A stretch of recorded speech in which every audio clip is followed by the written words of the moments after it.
আজকে তোমাদের সাথে একটা মিনি ব্লগ শেয়ার করতে যাচ্ছি।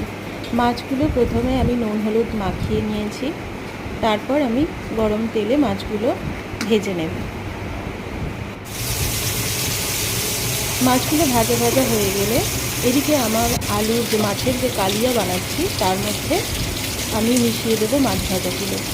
তরকারিটা অনেকটাই হয়ে এসেছে। বড় বড় করে আলু কেটে মাছের কালিয়া যেরকম হয় সেরকম। এই যে আমার মাছের কালিয়াটা প্রায় হয়েই এসেছে, আলুগুলো সেদ্ধ হলে নামিয়ে নেব। আর আজকের মেনুতে কী কী আছে দেখো তোমাদের। এখানে আছে ভাত, এখানে আছে গন্ধরাজ লেবু, কলমি শাক ভাজা, আর এখানে চুনো মাছের যে চচ্চড়িটা হয়েছে বেগুন আলু দিয়ে পেঁয়াজ দিয়ে টমেটো দিয়ে, আর এখানে আছে মাছের কালিয়া।